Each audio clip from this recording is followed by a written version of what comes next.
Hello friends, मैं विवेक आपके अपने चैनल अपेक्स ग्रुप में आप सभी का स्वागत करता हूं। आज हम देखेंगे सीटेट के क्वेश्चंस। जो सीटेट का पेपर 8 दिसंबर 2019 को आयोजित हुआ है, उन्हीं के क्वेश्चनों को आज पढ़ेंगे। तो देखिए, यहाँ पे आपको पेपर के बारे में मैं कुछ बातें बता देता हूँ। जैसे कि पेपर कितने घंटे का होता है, पेपर में कितने क्वेश्चन होते हैं और पेपर को कितने भागों में बाँट कर प्रश्न पत्र हमें मिलता है। ठीक है, तो यहाँ पर आप देख सकते हैं, यहाँ पे जो पेपर होता है वो हमारा 2.5 घंटे का होता है। ठीक, कितने घंटे का होता है? 2.5 घंटे का होता है। और इसमें कितने क्वेश्चंस होते हैं? 150 प्रश्न होते हैं, 150 क्वेश्चंस होते हैं। और इसमें कोई भी ऋणात्मक अंकन नहीं होता। क्या होता है? इसमें कोई भी ऋणात्मक अंकन नहीं रहता। ठीक, इतनी बात आपको क्लियर हुई है। तो आइए देखते हैं कि कितने भागों में पेपर बनता है हमारा। जो हमारा पेपर है वो 5 भागों में बनता है। कितने भागों में बनता है? 5 भागों में बन के तैयार होता है। यहाँ पे पहला भाग क्या है? जैसे आप पहला भाग देख पा रहे होंगे, बाल विकास व शिक्षा शास्त्र। क्या है? बाल विकास एवं शिक्षा शास्त्र, जिसके कितने क्वेश्चन हैं? जिसके 30 क्वेश्चन हैं। ठीक, यहाँ पे आपने पहला देखा, पहला है बाल विकास एवं शिक्षा शास्त्र, जिसके कितने हैं? 30 क्वेश्चन हैं। ठीक, दूसरा हमारा क्या है? गणित। ठीक है, दूसरा हमारा क्या है? गणित है। और तीसरा हमारा क्या है? EVS है। क्या है? EVS है। चौथा हमारा क्या है? भाषा फर्स्ट। ठीक, भाषा फर्स्ट है। और पांचों भाषा सेकंड। इसमें इंग्लिश या हिंदी कुछ भी आप लेकर पेपर दे सकते हैं। ठीक, 5 भाग हैं, प्रत्येक भाग में 30 क्वेश्चंस हैं। ठीक, आइए देखते हैं। आज हम इसमें जो बात करेंगे इस लेक्चर में या इस वीडियो में जो हम बात करेंगे वो हम बात करेंगे चाइल्ड डेवलपमेंट एंड पेडागोजी। किसकी बात करेंगे? चाइल्ड डेवलपमेंट एंड पेडागोजी की हम बात करेंगे। ठीक, यहाँ पे आपको दिख भी रहा होगा। जैसे हमारा पहला क्वेश्चन क्या है? पहला क्वेश्चन है, आप यहाँ पे देख पा रहे होंगे, पहला क्वेश्चन हमारा है, भाषा के अर्जन एवं विकास के लिए सार्वभौमिक संवेदनशील अवधि कौन सी है? भाषा के अर्जन एवं विकास के लिए सार्वभौमिक संवेदनशील अवधि कौन सी है? जैसे पहला क्वेश्चन है, तो इसका सार्वभौमिक संवेदनशील जो अवधि है वो प्रारंभिक बाल्यावस्था है। कौन सी है? प्रारंभिक बाल्यावस्था। ठीक, इतनी बात आपको क्लियर हुई होगी। अब देखिए, ये बाल्यावस्था एक ऐसी अवस्था होती है जिसमें बालक के भाषा विकास पर विशेष ध्यान दिया जाना अत्यंत आवश्यक है। ठीक, अब बालक को भाषा ज्ञान की वृद्धि के लिए हमें क्या करना चाहिए? हमें वार्ता करना चाहिए उससे। ठीक है, कहानियाँ सुनानी चाहिए, पद पत्रिकाएँ पढ़ने के लिए प्रोत्साहित करना चाहिए, जिससे बालक का पूर्ण भाषा में विकास हो सके। अब सेकंड नंबर क्वेश्चन देखते हैं। सेकंड नंबर हमारा क्वेश्चन क्या कहता है? यहाँ पे आप देख पा रहे होंगे, कक्षा में परिचर्या के दौरान एक शिक्षक, क्या कहता है? क्वेश्चन नंबर 3 हमारा क्या कहता है कि एक कक्षा में परिचर्या, ठीक है, परिचर्चा के दौरान एक शिक्षक प्रिय लड़कियों की तुलना में, किसकी? लड़कियों की तुलना में लड़कों पर अधिक ध्यान देता है। इसका उदाहरण क्या है? इसका उदाहरण क्या है? तो इसका जो राइट आंसर है, इसका राइट आंसर हो जाएगा ऑप्शन नंबर फर्स्ट। क्या हो जाएगा? ऑप्शन नंबर फर्स्ट इसका राइट आंसर हो जाएगा, जेंडर पक्षपात। ठीक, जेंडर पक्षपात। जब कक्षा में परिचर्चा होती तो एक शिक्षक लड़कियों की तुलना में लड़कों में अधिक ध्यान देता है। इसका यह कारण है कि जेंडर पक्षपात है। इसका उदाहरण यही है, कक्षा में जब शिक्षक लिंग विशेष पर ध्यान देकर व्यवहार करता है तो लैंगिक पक्षपात होता है। इतनी बात आपको भी समझ में आ रही हो, आप जानते भी होंगे। अगर किसी एक लैंगिक में बात करेंगे तो एक लैंगिक दूसरे के प्रति क्या होगा? पक्षपात होगा। अगर हम बात करें टीचर की, तो एक टीचर की जो विशेषता होती है एक अच्छे टीचर की, उससे लैंगिक पक्षपात नहीं करना चाहिए। नहीं करना चाहिए? लैंगिक पक्षपात नहीं करना चाहिए। अब अगले नंबर क्वेश्चन की बात करेंगे। 4 नंबर क्वेश्चन है बच्चों में। ठीक है, यहाँ पे क्वेश्चन आप जैसे देख रहे होंगे 4 नंबर, कि बच्चों में जेंडर रूढ़िवाद, क्या? बच्चों में जेंडर रूढ़िवादिता एवं जेंडर भूमिका अनुरूपता को कम करने के लिए निम्नलिखित में से कौन सी पद्धति प्रभावशाली है? निम्नलिखित में से कौन सी पद्धति क्या है? प्रभावशाली है। तो इसका राइट आंसर क्या होगा? इसका राइट आंसर हो जाएगा ऑप्शन नंबर ए। ठीक, जेंडर पक्षपात के बारे में परिचर्चा करके। अब देखिए, जब कोई भी बालक या बालिका क्लास में क्या करती है? किसी विषय पर परिचर्चा करती है। ठीक, तो उसमें केवल एक जेंडर को ध्यान ना देकर क्या करें? समान रूप से दोनों जेंडरों में, मतलब या लड़की हो या लड़का, ठीक, दोनों को समान रूप से उससे परिचर्चा करें। ठीक है, आइए अगला नंबर क्वेश्चन देखते हैं। हमारा अगले नंबर क्वेश्चन क्या कहता है। जैसे कि 5वां नंबर क्वेश्चन है, यहाँ पे आप देख पा रहे होंगे 5th number question. 5th number question हमारा क्या कहता है, ठीक, निम्नलिखित में से किस मनोवैज्ञानिक ने बच्चों को ज्ञान के संक्रिय जिज्ञासु के रूप में देखते हुए उनके चिंतन पर सामाजिक एवं सांस्कृतिक विषय वस्तु के प्रभाव को महत्व दिया है। तो इसका राइट आंसर क्या हो जाएगा, इसका राइट आंसर हो जाएगा ऑप्शन नंबर 2, ठीक है, लियोबायगोत्स्की। ठीक है, लियोबायगोत्स्की ने क्या किया था कि मनोवैज्ञानिक ने बच्चों को ज्ञान की संक्रियता जिज्ञासा के रूप में देखते हुए उनके चिंतन एवं सामाजिक एवं सांस्कृतिक विषय पर वस्तुओं के प्रभाव को महत्व दिया। ठीक, कौन दिया, लियोबायगोत्स्की ने। अब देखिए लियोबायगोत्स्की के बारे में हम ये भी जान लेते हैं कि ये सामाजिक निर्मितवाद के जनक हैं। सामाजिक निर्मितवाद के क्या हैं, ये जनक भी हैं। कौन, लियोबायगोत्स्की। ठीक है, ये क्या है, सामाजिक निर्मितवाद के जनक। इसे भी आप याद रखेंगे, ये भी क्वेश्चन पेपर में पूछ लिया जाता है। अब क्वेश्चन नंबर हम अगला देखेंगे। हमारा अगला नंबर क्वेश्चन है क्वेश्चन नंबर 6। ठीक है, जैसे क्वेश्चन यहाँ पे आप देख पा रहे होंगे 6 नंबर क्वेश्चन। देखिए, जीन सा पहली को करते समय 5 वर्ष की नवजात स्वयं से क्या कहती है, नीला टुकड़ा कहाँ है। ठीक है, नहीं यहाँ वाला नहीं, नहीं यह वाला नहीं, गाढ़े रंग वाला जिसमें यह जूता पूरा क्या होगा, पूरा बन जाएगा। इस प्रकार की वार्ता को बायगोत्स्की किस तरह संबोधित करता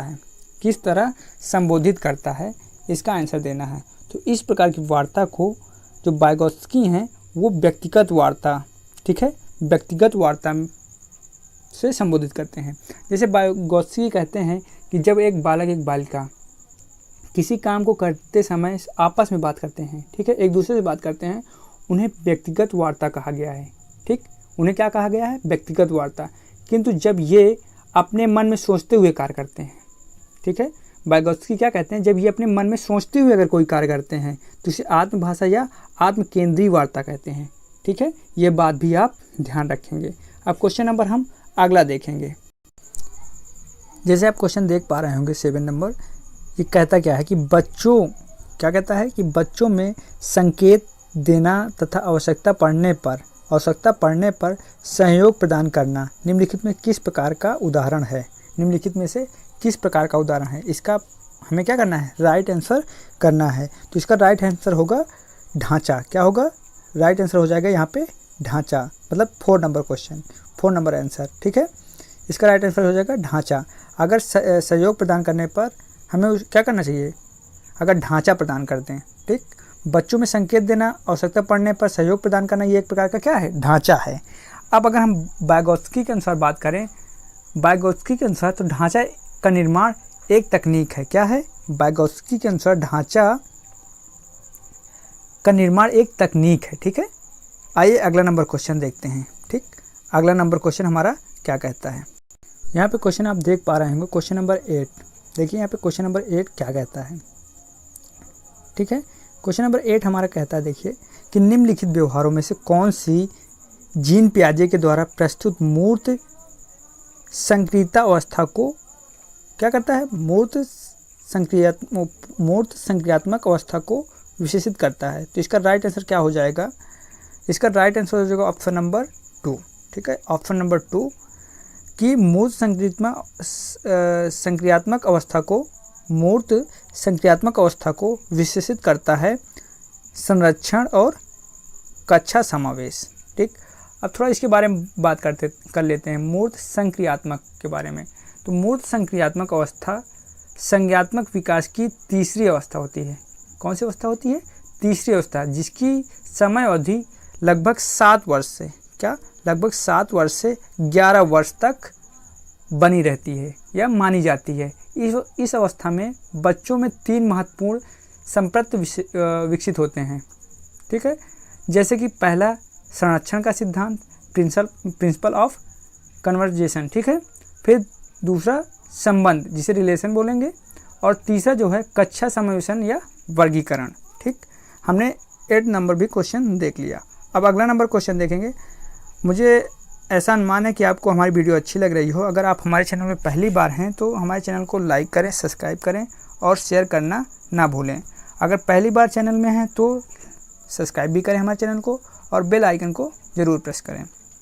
हमारा 9th नंबर क्वेश्चन यहाँ पे क्या कहता है, तो जैसे यहाँ पे 9th नंबर क्वेश्चन देख पा रहे होंगे आप लोग। यहाँ पे 9th नंबर क्वेश्चन क्या कहता है, बच्चों के संज्ञात्मक विकास के संदर्भ में निम्नलिखित में से जीन पियाजे सी पियाजे की संरचना है।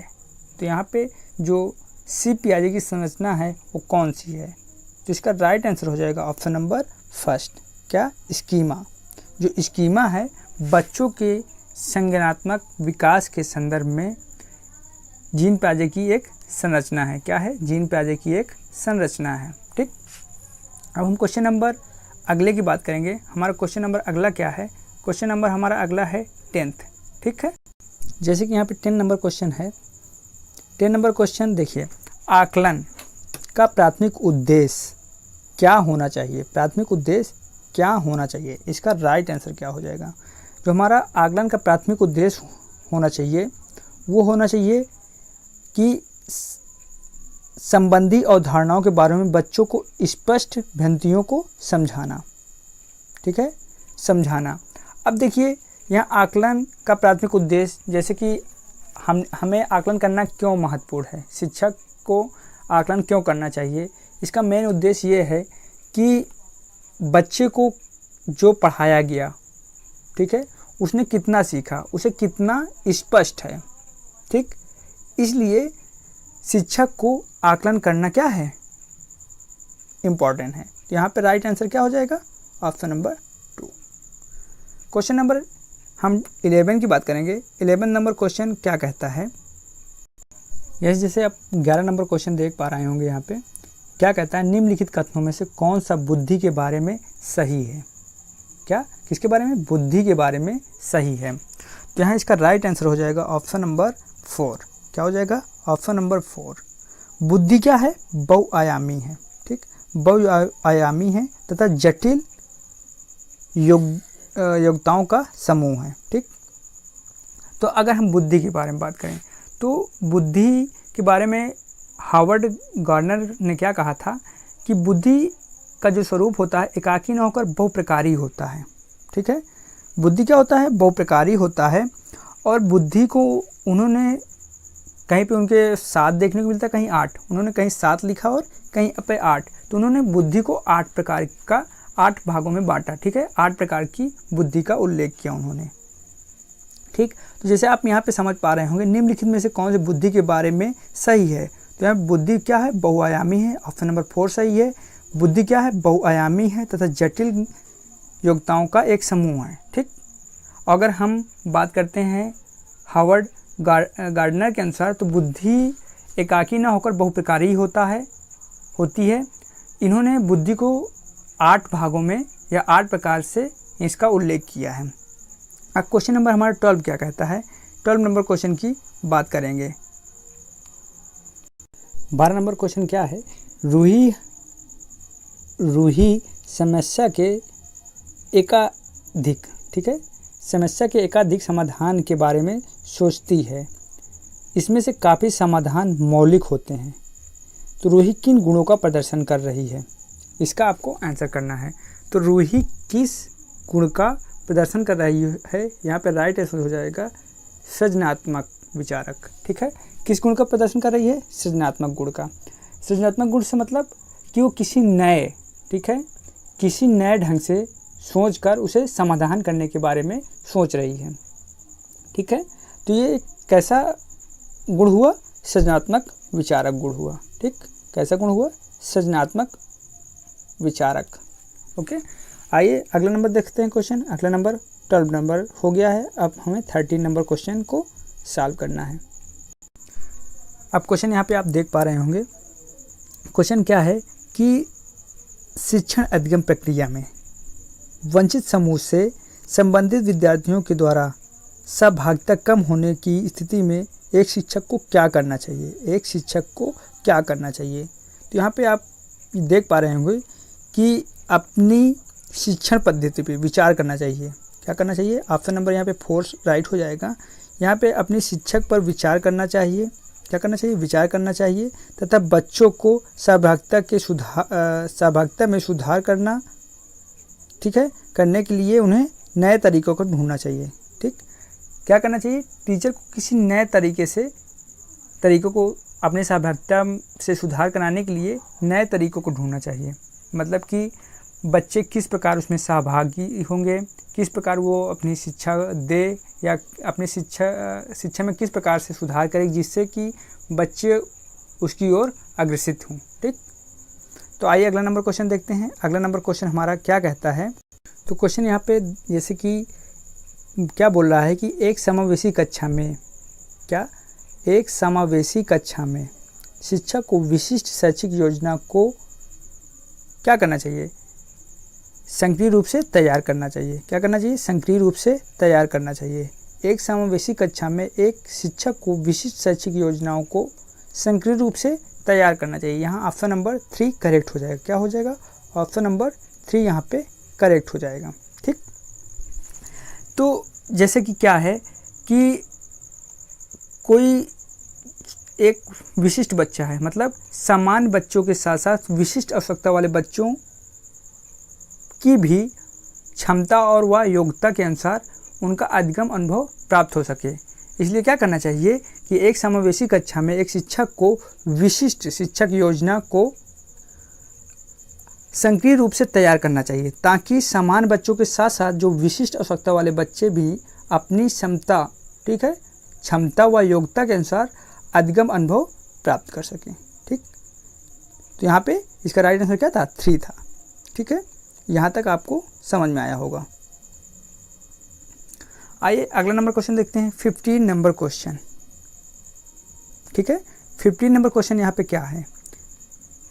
तो यहाँ पे 15 नंबर क्वेश्चन जैसे कि आप देख रहे हैं, 15 नंबर क्वेश्चन क्या है कि पाठन वैफल्य बच्चों के प्राथमिक लक्षण क्या हैं। ठीक है, पाठन वैफल्य बच्चों के प्राथमिक लक्षण क्या हैं। तो इसका क्या कारण है, इसका राइट आंसर है ऑप्शन नंबर 3। पाठन वैफल्य में बच्चों को प्राथमिक लक्षण धारा प्रभाव की अक्षमता। क्या है, धारा प्रभाव की अक्षमता।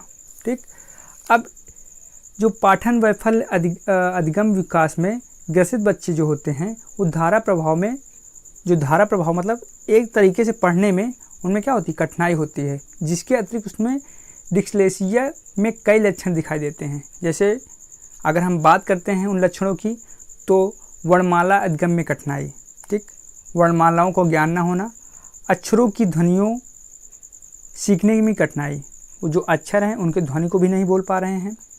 फिर अगर हम तीसरी लक्षण की बात करें तो पढ़ते समय स्वर वर्णों का लोप होना, और लक्षण हम बात करें तो अक्षरों को क्या करना, उल्टा सीधा, मतलब इधर उधर पढ़ना। ये सब क्या है, पाठन वैफल्य की क्या है, लक्षण है। ठीक, तो क्वेश्चन नंबर हमने 15 देख लिया। 15 नंबर क्वेश्चन हमने देखा और आपको क्वेश्चन सॉल्व करने में बड़े ही मज़े आ रहे होंगे और आप आसानी से सॉल्व भी कर पा रहे होंगे, मुझे ऐसा अनुमान है। तो जैसे कि अभी तक आप अगर हमारे वीडियो को सब्सक्राइब नहीं किए हैं, अरे लाइक नहीं किए हैं, तो लाइक करें और चैनल को आप सब्सक्राइब ज़रूर कर लें। ठीक है, तो हमारा अगला जो क्वेश्चन है 16 नंबर क्वेश्चन क्या कहता है। यहाँ पे क्वेश्चन देखिए, क्वेश्चन कहता क्या है कि शिक्षा का अधिकार, ठीक है, शिक्षा का अधिकार अधिनियम 2009 में उल्लेख की गई है कि समावेशी शिक्षा की अवधारणा उल्लेखित या निम्नलिखित में से किस पर आधारित है। ठीक, किस पर आधारित है, इस पर हमें क्या करना है, बात करनी है। तो जो हमारी शिक्षा का अधिनियम 2009 उल्लेखित की गई समावेशी शिक्षा की अवधारणा हमारी आधिकारिक, ठीक है, अधिकार आधारित मानवतावादी प्रक्षेप, ठीक है, प्रक्षेप पर आधारित है। इसका मतलब क्या है, मानवतावादी प्रक्षेप, इसमें क्या किया गया है कि बच्चों को अनिवार्य और निःशुल्क शिक्षा का अधिकार देता है। जो अधिनियम हमारा 2009 है, इसमें ये क्या अधिकार देता है कि 2009 जो अधिनियम है, यह हमें बच्चों को अधिकार देता है कि बच्चे, एक क्राइटेरिया भी दिया है कि 6 से 14 वर्ष का बच्चा हो और उसे निःशुल्क शिक्षा का अधिकार दिया जाएगा। ठीक है, चाहे वो लाभान्वित हो या एक विशेष आवश्यकता वाले बच्चा हो, वो निःशुल्क शिक्षा क्या कर सकता है, प्रदान कर सकता है। वो किसी भी वर्ग का हो या उच्च वर्ग का हो, निम्न वर्ग का हो या किसी भी जाति का हो, वो क्या कर सकता है, निःशुल्क शिक्षा प्राप्त कर सकता है। यह अधिकार 2009 अधिनियम के द्वारा उसे प्राप्त है। अब क्वेश्चन नंबर हम अगले की बात करेंगे। हमारा अगला नंबर क्वेश्चन क्या कहता है, यहाँ पे क्वेश्चन जैसे कि आपको दिख रहा है कि संरचनावादी ढांचे अधिगम प्राथमिक रूप से, ठीक है, संरचनावादी ढांचे में अधिगम प्राथमिक रूप से किसकी बात करता है, अवबोध प्रक्रिया पर केंद्रित है। जो संरचनावादी ढांचा है वो अधिगम प्राथमिक रूप से किसमें केंद्रित है, अवबोधन प्रक्रिया पर केंद्रित है। ठीक, अब इसमें संरचनावादी ढांचा है क्या, ये क्या है कि जो बच्चे ने पहले सीखा है, पहली गतिविधि उसने सीख रखी है, तो उस गतिविधि को, पहले वाली गतिविधि को नए विचारों से जोड़ते हुए ज्ञान का सृजन करना, यही क्या है, संरचनावादी ढांचा है। ठीक, इतनी बात आपको समझ में आई होगी। मतलब जो पुरानी गतिविधि उसे आ रही है, उसी के साथ साथ नए गतिविधि को जोड़कर उससे ज्ञान का सृजन करना, यही क्या है, संरचनावादी ढांचा है। ठीक, अब हम अगर क्वेश्चन नंबर 18 की बात करते हैं, 18 नंबर क्वेश्चन हमारा क्या कहता है। ठीक, यहाँ पे क्वेश्चन जैसे कि है 18 कि अनेक घटनाओं के बारे में बच्चों के द्वारा बनाए गए सहजानुभूत सिद्धांतों के संदर्भ में एक शिक्षक को क्या करना चाहिए। ठीक, एक शिक्षक को क्या करना चाहिए। ठीक, तो यहाँ पे जैसे आप देख सकते हैं, एक शिक्षक को प्रतिकूल प्रमाण एवं उदाहरणों को प्रस्तुत कर बच्चे के इन सिद्धांतों को चुनौती देनी चाहिए। ठीक, जिससे क्या हो सके कि वो पूर्व निर्मित गलत अवधारणाओं में परिवर्तन व परिमार्जन ला सके। ठीक, तो जैसे ये क्वेश्चन आपको क्लियर होगा। अब अगला नंबर क्वेश्चन क्या है, अगला नंबर जो हमारा 19 नंबर क्वेश्चन है, 19 नंबर क्वेश्चन क्या कहता है। 19 नंबर का क्वेश्चन कहता है कि हमारा 19 नंबर क्वेश्चन है कि छात्र केंद्रित शिक्षा शास्त्र की क्या विशेषता है। छात्र केंद्रित शिक्षा शास्त्र की क्या विशेषता है। तो इसकी विशेषता क्या है, इसकी विशेषता है कि बच्चों के अनुभवों को प्रमुखता देना। क्या, बच्चों के अनुभवों को प्रमुखता देना। अगर छात्र केंद्रित शिक्षा की बात करें तो इसी के अंतर्गत बच्चों की रुचि, योग्यता, क्षमता, मनोवृत्ति आदि विचार इसी के अंतर्गत आते हैं। ये भी एक प्रकार की छात्र केंद्रित शिक्षा की विशेषता है। ठीक, कि बालक की रुचि किस में है, वो क्या करना चाहता है, ये सब छात्र केंद्रित शिक्षा शास्त्र की ही विशेषता है। आइए अगला नंबर क्वेश्चन देखते हैं। संवेग एवं संज्ञान एक दूसरे के हैं। तो जो संवेग एवं संज्ञान हैं ये एक दूसरे में क्या हैं, इसका राइट आंसर क्या हो जाएगा, इसका राइट आंसर हो जाएगा ऑप्शन नंबर 3। क्या हो जाएगा, ऑप्शन नंबर 3। ये एक दूसरे में क्या है, संहित हैं। ठीक है, सन्निहित हैं। ठीक, आइए जैसे हमने 20 नंबर क्वेश्चन भी देख लिया। 20 नंबर क्वेश्चन देखा कि संवेग एवं संज्ञान एक दूसरे क्या हैं, सन्निहित हैं, मतलब एक दूसरे में ही निहित हैं। ठीक, आइए अगला नंबर क्वेश्चन देखते हैं। अगला नंबर क्वेश्चन हमारा क्या कहता है, 21 नंबर क्वेश्चन। 21 नंबर क्वेश्चन क्या कहता है। ठीक, तो 21 नंबर क्वेश्चन की बात करेंगे। 21 नंबर क्वेश्चन क्या कहता है, यहाँ पे आप देख पा रहे होंगे कि संरचनावादी, क्या, यहाँ पे जैसे आप देख पा रहे हैं कि संरचनावादी सिद्धांतों के अनुसार, ठीक है, संरचनावादी सिद्धांतों के अनुसार अधिगम के बारे में निम्नलिखित कथनों में से कौन सा सही है। ठीक है, कौन सा सही है, तो इसका जो राइट आंसर हो जाएगा ये हो जाएगा ऑप्शन नंबर 4। क्या हो जाएगा? Option number 4। ठीक, तो जो है संरचनावादी सिद्धांतों के अनुसार अधिगम के बारे में, ठीक है, अधिगम के बारे में निम्नलिखित कथनों में से कौन सा सही है? तो संरचनावादी सिद्धांतों के अनुसार अधिगम संक्रिय वियोजन के द्वारा ज्ञान की गई संरचना की एक प्रक्रिया है। तो यहाँ पे जैसे कि ऑप्शन नंबर क्या 4 सही है। क्या है? 4 सही है। ठीक, तो जैसे आप समझ पा रहे हैं यहाँ पे कि संरचनावादी सिद्धांत है, उसमें कौन से अधिगम के बारे में बात की गई है? तो अधिगम संक्रिय वियोजन के द्वारा ज्ञान की संरचना की एक प्रक्रिया है। ठीक, यहाँ पे आप देख पा रहे हैं। अगला नंबर क्वेश्चन देखेंगे। अगला नंबर क्वेश्चन क्या है कि 22 नंबर क्वेश्चन, यहाँ पे 21 नंबर क्वेश्चन है, विद्यार्थियों को स्पष्ट तथा गैर स्पष्ट उदाहरण देने के क्या परिणाम होते हैं? ठीक है, अगर आप उन्हें स्पष्ट उदाहरण देंगे या स्पष्ट उदाहरण नहीं देंगे तो उसके जीवन में क्या प्रभाव पड़ता है? ठीक है, तो उसके जीवन में क्या प्रभाव पड़ता है कि वो क्या कर लेता है कि अवधारणा परिवर्तन को प्रोत्साहन करने के लिए प्रभावशाली तरीका है। मतलब कि जैसे विद्यार्थी के सामने स्पष्ट उदाहरण और गैर स्पष्ट उदाहरण प्रस्तुत करने से उनके अवधारणा परिवर्तन में परिमार्जन करने की एक महत्वपूर्ण भूमिका है। तो यह क्या होता है? बालक गलत संगत में आकर, ठीक है, गलत संगत में आकर क्या करता है कि वो गलत सलत अवधारणाएं उसके अंदर विकसित हो जाती हैं। तो शिक्षक क्या करता है? शिक्षक अपने जीवन में घटित घटनाओं को उदाहरण देकर और अपने अनुभवों को प्रस्तुत कर क्या करता है? बच्चे को समझाता है। ठीक, तो इससे आप समझ सकते हैं। गैर उदाहरण देकर और किसी दूसरे को उदाहरण में रखकर बालक को क्या करता है? समझाता है। तो उदाहरण और गैर उदाहरण जो होता है ये अवधारणा परिवर्तन को प्रोत्साहित करने के लिए एक प्रभावशाली तरीका है।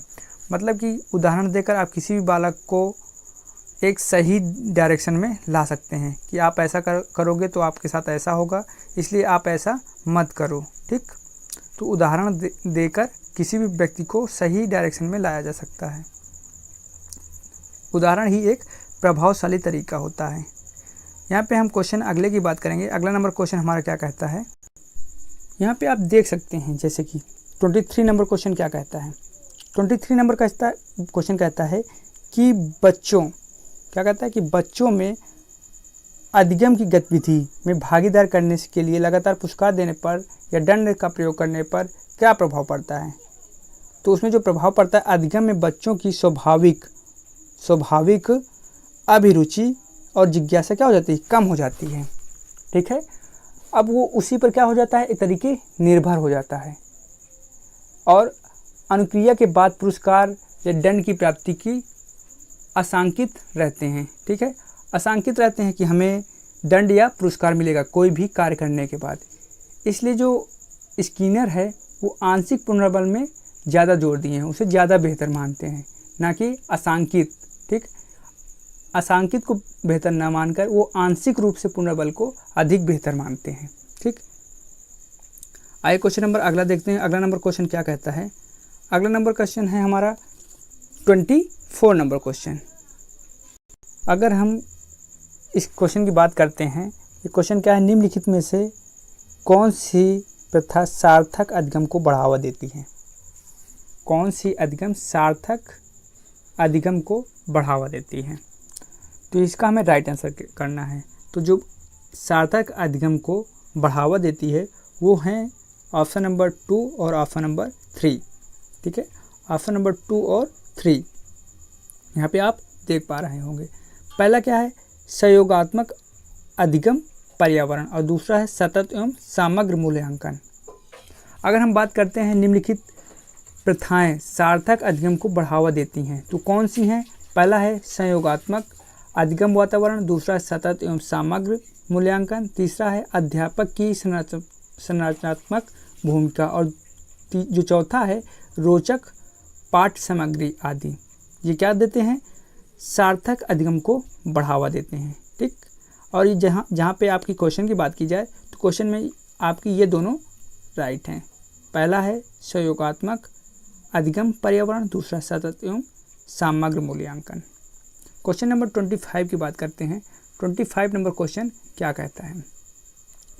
25 नंबर क्वेश्चन हमारा है कि शिक्षक बच्चों की जटिल, ठीक है, शिक्षक बच्चों की जटिल अवधारणाओं को समझ को किस प्रकार सहज करते हैं, किस प्रकार सहज करते हैं, ठीक, किस प्रकार सहज करते हैं। तो परिचर्चा के लिए अवसर उपलब्ध कराकर शिक्षक क्या कर सकता है, क्या कर सकता है? अवधान को समझकर उसे सहज कर सकता है, मतलब उसे सरल बना सकता है। जैसे कोई सब्जेक्ट है, कोई विषय है, वो जटिल है, तो उसे क्या करे कि उसे बच्चों को आपस में परिचर्चा करने के लिए स्वतंत्र रखे, स्वतंत्र करे। जब वो आपस में परिचर्चा करेंगे तो उस विषय को खुद ही समझने लगेंगे, ठीक। आइए अगला नंबर क्वेश्चन देखते हैं। 26 नंबर क्वेश्चन। 26 नंबर क्वेश्चन क्या कहता है? प्राथमिक विद्यालय के अध्यापिका बच्चों को एक प्रभावशाली समस्या का समाधान बनाने के लिए किस प्रकार प्रोत्साहित कर सकती है? हमें प्रकार बताना है कि वो किस प्रकार प्रोत्साहित कर सकती है। तो इसका जो राइट आंसर हो जाएगा ऑप्शन नंबर 4 हो जाएगा, ठीक। अब इसमें 4 यहाँ पे आप देखिए 4 नंबर है क्या कि बच्चों को सहजनुभूत अनुमान लगाने के लिए, प्रोत्साहित करने के लिए उसी पर आधारित विचार मंथन करें। मतलब बच्चों से बोलना चाहिए कि जिस पर हमें बात करनी है उस पर हम क्या करें, मनन करें या मंथन करें, ठीक। जिससे क्या होगा, बच्चों में क्या होगी, एक प्रोत्साहन उत्पन्न होगा, ठीक, और वो अनुमान लगाकर उस पर तर्क या वितर्क कर सकेंगे, ठीक। तो उसमें मंथन और तर्क करने की क्या, उसे प्रोत्साहन देना चाहिए बच्चों को। अब अगला नंबर क्वेश्चन क्या है? अगला नंबर क्वेश्चन हमारा है 27 नंबर क्वेश्चन। क्वेश्चन हमारा 27 नंबर कहता क्या है कि यहाँ पे आप देख सकते हैं, निम्नलिखित अवधि में से किसमें शारीरिक वृद्धि एवं विकास तीव्र गति से क्या होती है, तीव्र गति से घटित होती है। यह हमें क्या करना है, चर्चा करना है। तो यहाँ पे जो इसका राइट आंसर हो जाएगा, इसका राइट आंसर हो जाएगा option number first, option number first right हो जाएगा। शैशवावस्था एक प्रारंभिक बाल्यावस्था है, ठीक है, क्या है, प्रारंभिक बाल्यावस्था है, ठीक। ये एक ऐसी अवस्था है जिसमें बालक के शारीरिक एवं मानसिक विकास बड़े ही तेज़ी से होता है, ठीक। अब देखिए जो शैशवावस्था होती है वो किसी भी बच्चे की प्रारंभिक अवस्था होती है, ठीक, और जो बाल्यावस्था होती है वो क्या होती है, मध्य अवस्था होती है। एक मध्य होगी और एक प्रारंभिक होगी। इतनी बात आपको समझ में आई होगी। अगर हम 28 नंबर क्वेश्चन की बात करें, 28 नंबर क्वेश्चन क्या कहता है कि निम्नलिखित में से विकास का सिद्धांत नहीं है। तो इसका राइट आंसर हो जाएगा ऑप्शन नंबर, क्या होगा इसका राइट आंसर? इसका राइट आंसर हो जाएगा कि विकास सार्वभौमिक है तथा सांस्कृतिक संदर्भ इसे प्रभावित नहीं कर सकते, ठीक है। विकास क्या है, सार्वभौमिक है, ठीक। और ऑप्शन नंबर यहाँ पे 4 करेक्ट होगा कि विकास यहाँ सार्वभौमिक और सांस्कृतिक संदर्भ इसे प्रभावित नहीं कर सकते। अगला नंबर क्वेश्चन क्या है? अगला नंबर 29 नंबर क्वेश्चन कि वैश्विक भिन्नता का प्राथमिक कारण क्या है। यहाँ पे आप देख पा रहे होंगे क्वेश्चन कि वैश्विक भिन्नताओं का प्राथमिक कारण क्या है। तो इसका राइट आंसर हमें क्या करना है, क्या करना है, राइट आंसर करना है। तो यहाँ पे जो आनुवंशिकता एवं पर्यावरण के बीच जटिल पारस्परिक क्रिया है, ये प्राथमिक कारण है व्यक्तिगत भिन्नता का, ठीक। अब पर्यावरण, वो किस पर्यावरण में पल रहा है और उसके माता पिता का आनुवंशिकता क्या है, मतलब वो किस पर्यावरण में है और उसके माता पिता की आनुवंशिक कैसी है, इस पर उसकी व्यक्तित्व भिन्नता प्रदर्शित होती है। अब हम यहाँ पे जो है लास्ट क्वेश्चन 30 नंबर क्वेश्चन देखेंगे। निम्नलिखित में से कौन सा द्वितीयक समाजीकरण एजेंसी का उदाहरण है? द्वितीयक समाजीकरण एजेंसी का उदाहरण है, इसे हमें राइट आंसर करना है। तो इसका राइट आंसर क्या होगा? तो यहाँ पे इसका राइट आंसर हो जाएगा ऑप्शन नंबर थर्ड। क्या हो जाएगा? ऑप्शन नंबर थर्ड यहाँ पे राइट हो जाएगा कि जो द्वितीयक सामाजिक एजेंसी का उदाहरण है वो विद्यालय और मीडिया है। क्या है? विद्यालय और मीडिया ये द्वितीयक सामाजिकरण एजेंसी का उदाहरण है। तो फ्रेंड्स, आज हमने चाइल्ड डेवलपमेंट एंड पेडागोजी के क्वेश्चनों को देख लिया जो 8 दिसंबर 2019 को आयोजित हुए थे पेपर, उसके क्वेश्चंस थे। मुझे लगता है कि आपको क्वेश्चंस देख के एक अनुमान भी लगा होगा कि पेपर किस प्रकार का होता है और पेपर सॉल्व करने में भी मन लगा होगा और मज़ा आया होगा। तो मैं एक बार आपसे लास्ट में यही कहना चाहता हूँ कि अगर आप हमारे चैनल में पहली बार देख रहे हैं तो हमारे चैनल को लाइक करें और सब्सक्राइब भी कर लें, जिससे आपको हमारे चैनल में डेली कुछ अच्छी चीज़ें मिलेंगी। तो ऐसा चांस ना गंवाएं, हमारे चैनल को सब्सक्राइब करें। Thank you.